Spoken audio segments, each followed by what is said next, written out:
churches now, as you saw this weekend, have weapons in the church. No, that's not true.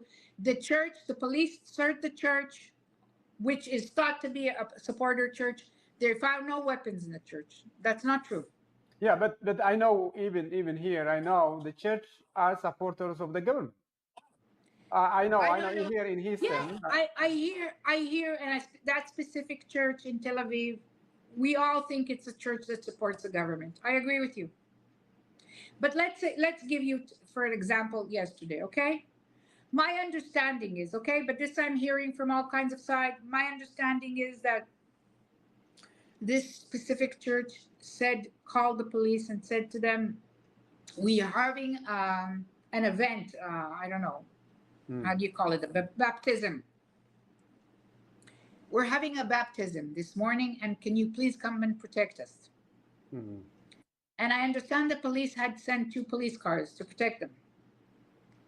I understand once they stepped out of the church and started going back to Atikva, which is the neighborhood thought to be of the supporters, mm-hmm. I understand that an elderly man, a 60-year-old man from the supporters, so-called, was attacked.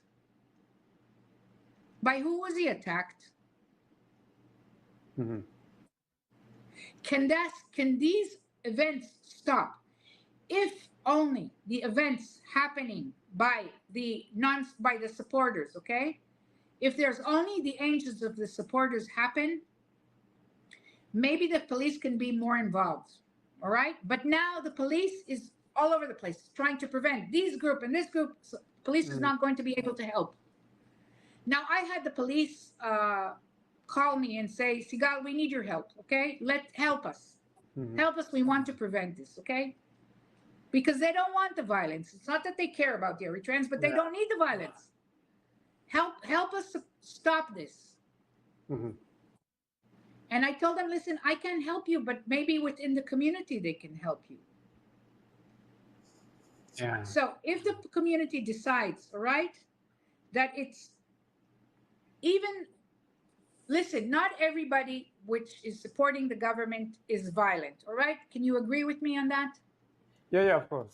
Okay. There are peace lovers every corner. Yeah. Okay, so if the supporters, the supporters of the government and the non-supporters, those that are not violent, agree that we as a community, we want this violence to stop, then it will be difficult for the agents to work and to put weapons where they want. The community has to stand together at this point and say, we need this violence to stop because we are all suffering from it. Yeah. Violence just brings more violence. Okay, so if the supporters, let's agree, if the agents of the government, let's call them if the agents of the government are trying to create chaos, and the non-supporters think that they have to respond in order to protect themselves, it's just going to create a larger group it's just going to create an unending violence. Mm-hmm. So if we supporters and non-supporters, non-violent, non-agents are going to stand together and say, okay, we accept the fact that we do not agree about whether Eritrea is a great country or not a great country, but we need, while we are living here in Israel, and we should also separate ourselves from what's going on in Europe and the United States. Enough. It doesn't help us. We have to live now. We're living in Israel, and it's a difficult situation for us in Israel, and we have to protect ourselves and our community. And also, I would like the community, the diaspora around the world to help and to call for the asylum seekers in Israel to try and keep it peaceful here in Israel for their own selves. Let's try, if we isolate slowly the agents of the government, whether it's through the non-supporters and the supporters, we want to isolate them, tell them we are not accepting now this this ongoing violence.